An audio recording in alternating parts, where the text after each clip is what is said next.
What's up, gang? Welcome back to another Tristan Talks video. Um,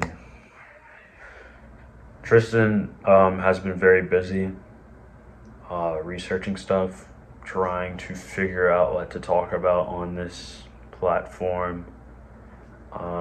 There's a lot of stuff I want to talk about, but you also have to realize that it usually takes about 3 to 5 days to get everything in order, like all the research, make sure I'm correct, getting the right sources, make sure I'm fact checking myself. So that's why these videos don't come out like that. But this time we're talking about the woke right, the danger of the woke right. So let's get into that. So I'm going to be referencing two articles. One article by Roger Berkowitz.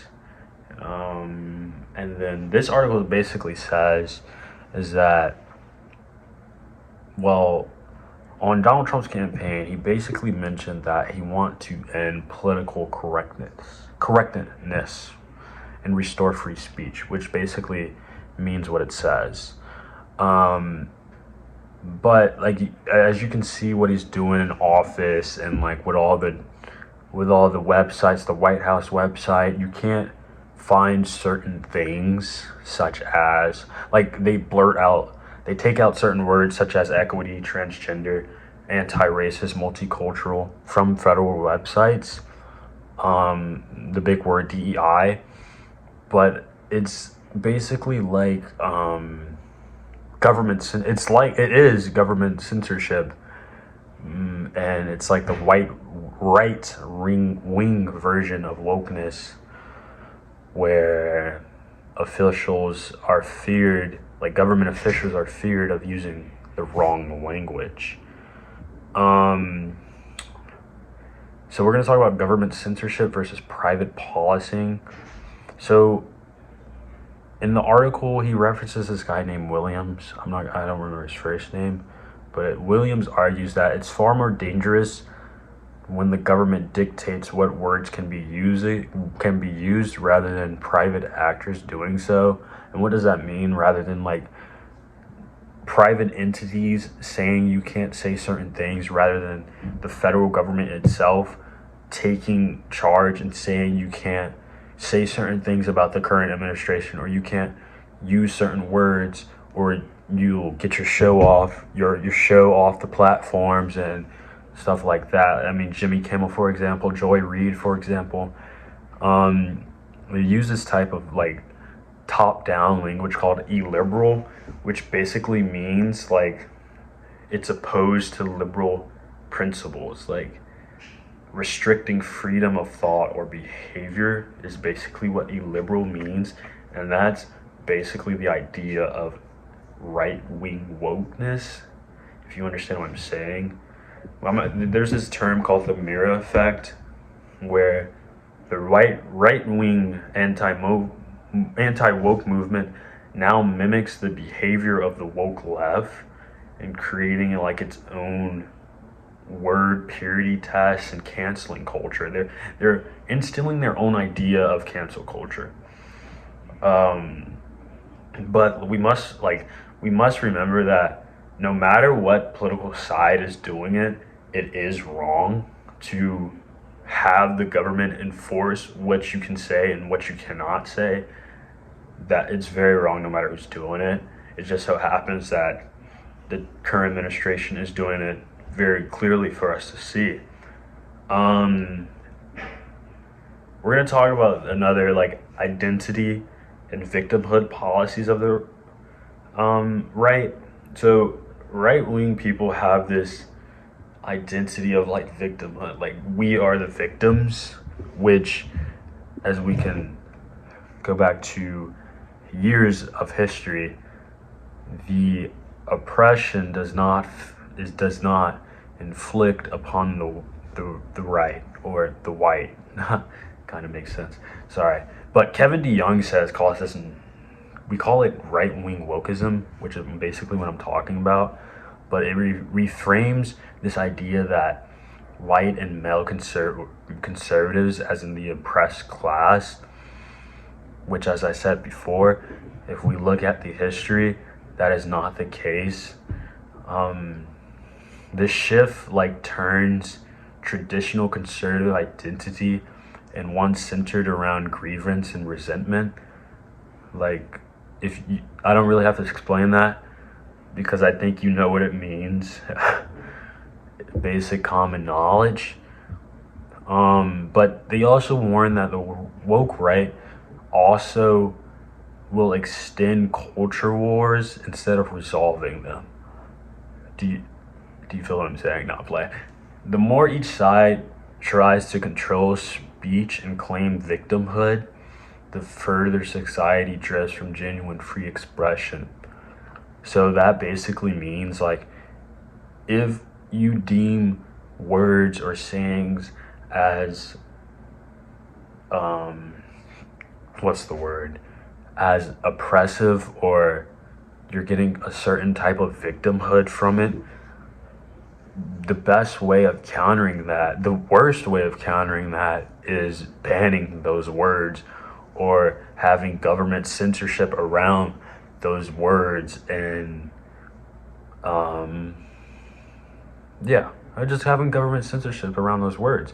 That's the worst way to fold it, because you're only extending these culture wars, and these way of controlling people is only going to continue if you keep banning them and censoring them when people say it.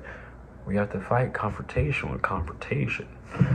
But the second article, New York Times by Sean McCreesh, where words become weaponized in Washington, in Trump's Washington.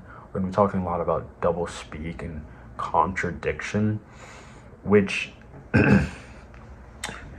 as we can take from these executive orders that Trump has been signing and putting out, they kind of use this idea of a Orwellian doublespeak, where their titles claim to expand the freedoms of people while doing the exact opposite.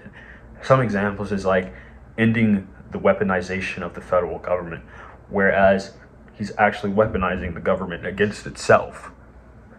And then ending the racial indoctrination in K-12 schooling, like having people learn about Black history, or having people learn about the civil rights movement, or all this other, what the woke right likes to say, this DEI stuff. It's saying like it demands patriotic education, like the founding fathers. Guys, I'm tired.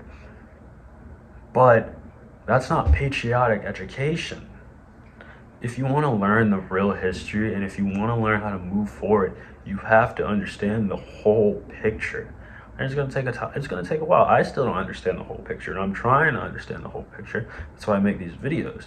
But you can't just you can't just teach the children just one subject or one side of the story. They're gonna grow up to only know that one side, which is not what we want. But they call this forced indoctrination. Propaganda through language. We're entering what people like to call a new golden age of propaganda, where words are twisted to reshape reality. Like, you see a lot of stuff on the media that just exaggerates whatever is happening at a certain point. But that's why it's so important that you have to go in and do your own research. But Jason Stanley, who is a Yale professor, calls it a war over language, with Trump weaponizing words against perceived internal enemies, especially the civil service and diversity programs. Like what he's doing, like the lawsuit against Harvard, Jimmy Kimmel, Joy Reid. These are all examples of propaganda. He's showing people that he's trying to picture that he is all powerful, all knowing, like he is a god or a king, which is not a case. We live in a democracy. Um, fear and self-censorship and bureaucracy. Federal agencies started self-censoring, creating like list of problematic words that they want to avoid government punishment.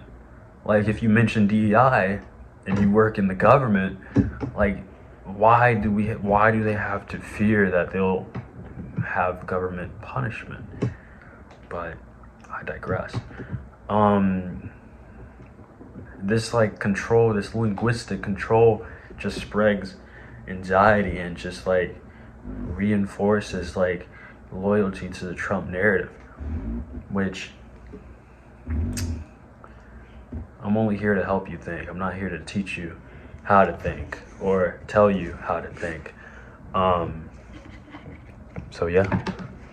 But I mean, as I mentioned before, they've been on this anti-DEI crusade, saying that the administration blames like DEI for a wide range of problems, including without evidence, the plane crashes and the plane terminal things shutting down and stuff. How is that an effect of DEI? I'm only here to help you think. I'm not here to tell you how to think. But they're using it as a scapegoat and like a rallying symbol for like dismantling these federal programs because there's too many black folks working in them. I'm playing. No, I'm joking. But Trump uses like language that also flips meanings. He calls January 6th now a day of love when we all knew what happened. Pardoned rioters are assaulted by our government. Tell me what that means. And he also says truths are face claims spread on his social platform, like his Truth Now or whatever. I don't know. I don't be on Twitter, but like, and he implemented the Department of Government Efficiency to eliminate parts of government. Can you do that? I don't know. You tell me. But he uses this type of double speak, which is another part of the article. But Trump's communication style is what the art of the deal called truthful hyperbole, where he blends exaggeration, branding, and manipulation. He likes to put these catchy phrases out there like fake news and witch hunt, which has deeply influenced American political speech, to scare these folks, to instill fear into these people. Didn't he say that they were eating dogs in what state? I don't know. Like, he's using these terms and these words and these to scare people, and then when you scare people, it's easier to control them. I'm not crazy. Am I? Tell me if I'm crazy. But let's look at the bigger picture. I mean, they say, like critics say, that Trump's language isn't just rhetorical, it's a political tool to dismantle norms and control narratives and centralize power, because that's basically the main goal. If he says these, like I said before, if he says these big words, he's scaring folks, and when you scare folks, it's easy to control them. People call it authoritarian doublespeak, and people who support him call it a clever strategy. Take that as you will. But I know this is not normal because I'm usually talking a lot about history rather than politics, which I do not enjoy politics very much. I'm more of a history type of guy, but I had to talk on that subject.